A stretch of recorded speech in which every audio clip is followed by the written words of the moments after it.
What was something fairly small that made you feel betrayed by your SO? Story 1. We were going through airport security together. She went first and when she was being screened, pointed at me and said, "Make sure you check my boyfriend, he always has knives," as a joke, and then I got detained for a search and questioning and almost missed the flight. And no, I didn't have any knives other contraband on me. Then she got mad at me for almost missing our flight. Like, what did you think would happen here, Emily? Reply. She sounds like an idiot. Who jokes with airport security? OP reply. She wasn't stupid, but she was really sheltered and would occasionally blunder into difficult or dangerous situations just by being too naive. And took me along for the ride some of those times. Story 2. I had a friend who dumped his GF when he overheard her making fun of his, admittedly, rather nerdy, sister to her friends. He said it wasn't just about loyalty to his sis. It was about not wanting to be with someone who has to put others down to feel better about herself. Always thought it was admirable. Reply. Bruh, that's so messed up. He did the right thing. Reply 2. I've seen a surprising number of people turn a blind eye to cruel teasing from ASO, even when directed at a friend or family member. Story 3. It's small, but one year we were both working 15 to 18-hour days but had Thanksgiving off. I planned the menu, he didn't give input. I ordered the ingredients online during my lunch break to pick up after work because I didn't have time to shop. I woke up early, made everything. Cleaned the dishes and the kitchen after. All he did was complain. I made too much. I had too much wine, 3 glasses over 7 hours. After all that work and not even a compliment or a thank you. Yeah, we divorced. That was our last Thanksgiving together. Reply. I'm no relationship therapist, but one thing I have come to see over the years is that lack of recognition, appreciation, reciprocation, and affection are the little insidious, unnoticeable things that build up over time and erode the bedrock of your relationship. I call it insidious and unnoticeable because you don't really see it until you do. Things fall apart slowly and then all at once, after years of this erosion breaking your connection. We sort of take our spouses for granted, and forget the intimacy, appreciation, and connection that is why they became our spouses in the first place. So this incident might have seemed small, but I'm sure to have put all that work and effort into what sounds like was a really nice Thanksgiving, even while working those insane hours, only to be met with complaints and ridicule. Yeah, that would have messed me up too. Story 4. When he got COVID, he was quarantined downstairs. I waited on him hand and foot. 3 days later, I got COVID, but while he was feeling better and still quarantining himself, I had to be sick and care for our son. I was stooped over the counter trying to make him dinner and he just went back downstairs. I'll always remember that. Reply. Behavior like that is why my parents are getting a divorce.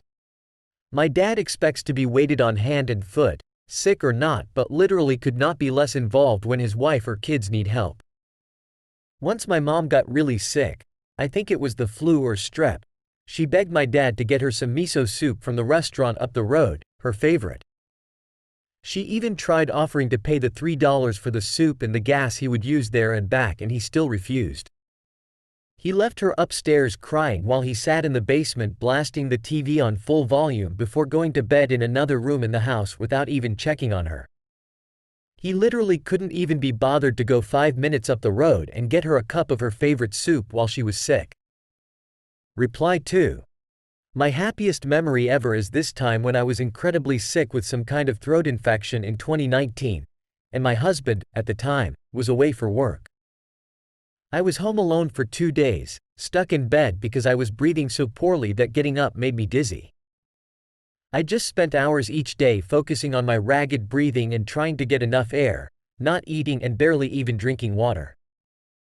On his way home from his work trip, he brought me medicine and hot tea and soup, and held me, and I remember being so happy at the relief from the hot drinks and seeing him again that I burst into tears. He cheated on me a hell of a lot, and we got divorced over it, but even he brought me soup when I was sick. Story 5. The most extreme case I know of is my dad and the girlfriend he had before my mom came along. He and the GF were high school sweethearts and had been together for 3 years. They were both dying to see Back to the Future 2, a movie that had been highly anticipated for years. He had a family emergency the day it came out, so they agreed to see it the following Monday. He found out from friends she went to see it with a douchey guy friend my dad never really liked. He was so hurt, and she was so unapologetic. Her attitude was, "I'll go see it with you too." Why did I have to wait? Even though they'd agreed to see it together. He told her they needed to take a break. He fully meant for it to be temporary, just until he cooled off, but then he met my mom when he went to see the movie by himself, and he never looked back.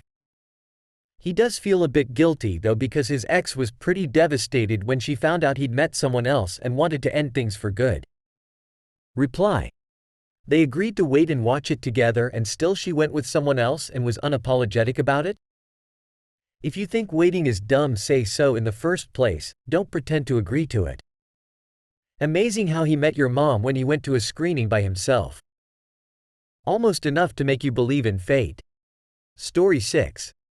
When he was doing a work contract overseas, I sent him love letters every 2 weeks to feel connected. When he got home and unpacked, I found many of them unopened. Reply. This made me gasp out loud. That's terrible. Story 7. Seeing my girlfriend casually flirting with other guys. Letting them drape their arms over her and laugh into her neck while drinking. It seemed oddly intimate, but she said I was being insecure and paranoid. I finally had to walk away because we had different ideas on what it meant to be in a relationship. Story 8. My ex took me out to a nice anniversary dinner. I can never finish a restaurant entree, so I took half home.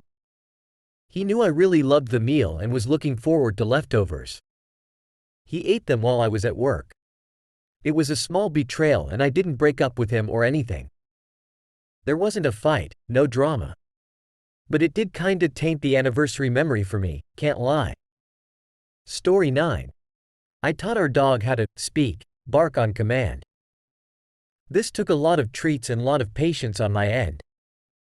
She got annoyed with because the dog was barking and I was saying, "Speak," over and over.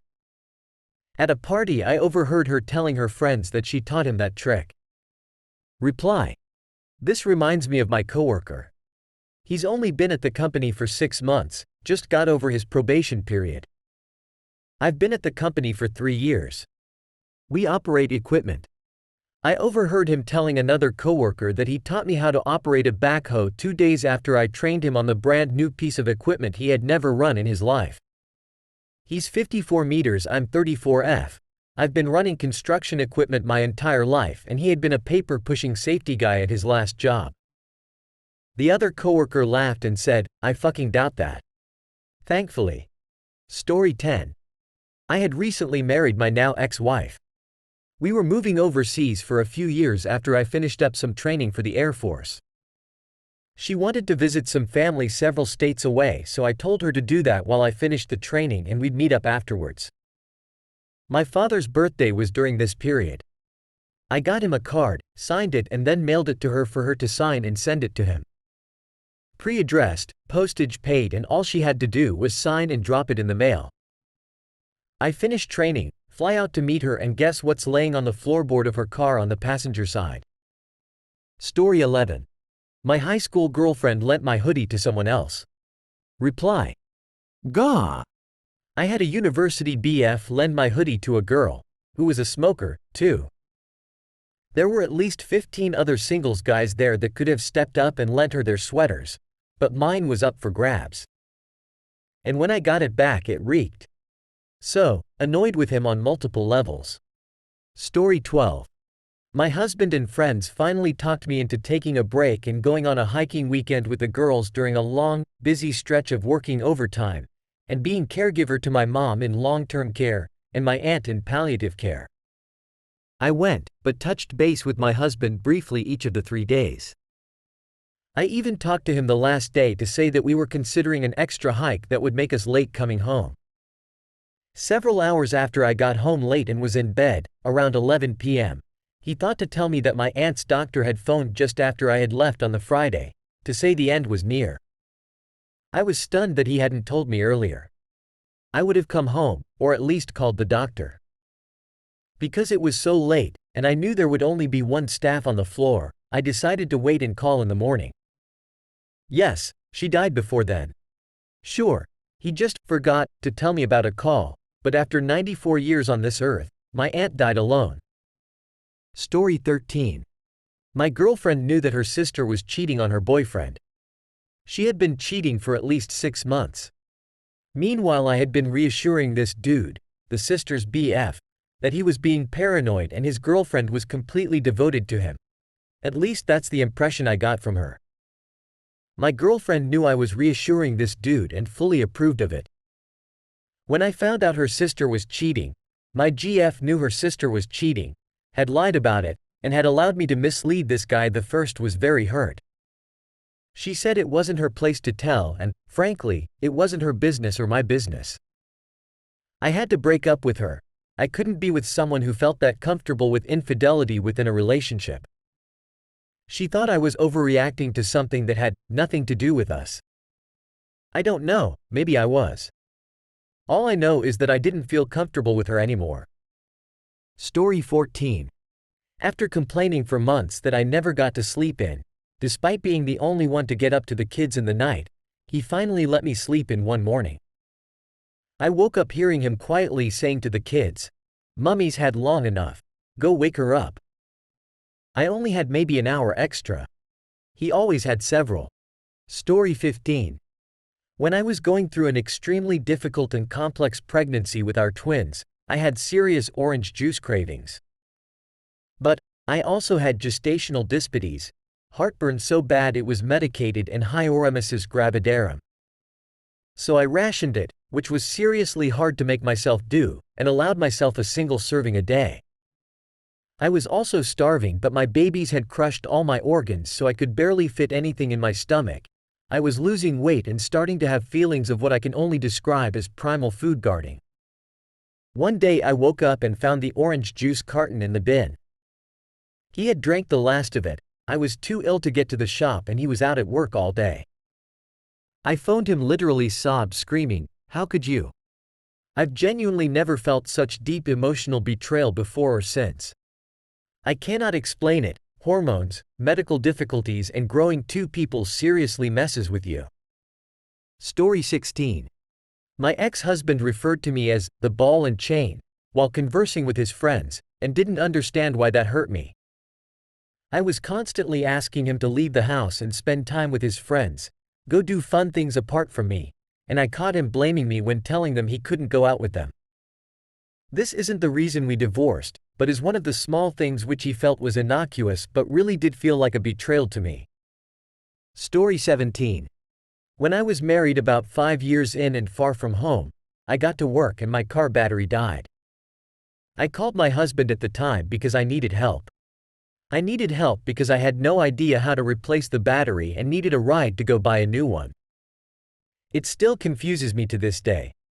He said, "I'm off work but I'm heading out to go hunting. Go have your work friends help you," and he refused to come help me. I never felt so alone and worthless. Like if my mom called my dad, he'd be there in minutes. If I was home, I could have called buddies in different counties even and they'd be there to help me. But he absolutely refused to come help. It was the beginning of the time where if I had any self-esteem, I should have clearly seen the signs of continued cruelty and divorced him. Story 18. My ex-husband would tell me he was going to plan a date for us after I would beg him to take on the mental load of planning something nice for me rather than me doing it for him every time. He would talk up the date he was planning for days. When the day would come and we are getting ready to get in the car, he would say, "Where do you want to eat?" Not only did he not plan a date ahead of time, but then he put the mental load of figuring it out on me right as we were leaving. Then after we would go back and forth on where to eat as we are driving there, he would suggest every restaurant we drove past instead of where we chose to go. It was insanely frustrating. Story 19. We had our first date in this super cute pub in a super cute town. Then over the next few years that pub was our spot. When we got married, we had our wedding reception there. Several years later, living several hours away from that town, my husband tells me he's going to go stay with his friend in that town because the pub is shutting down and they're gonna have one last hurrah. I already had plans that weekend I couldn't get out of, but I was never invited.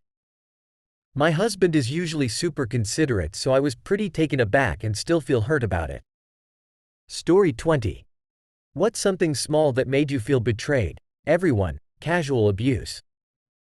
Hey, stop. You're pretty cool. Subscribe for more. Yo.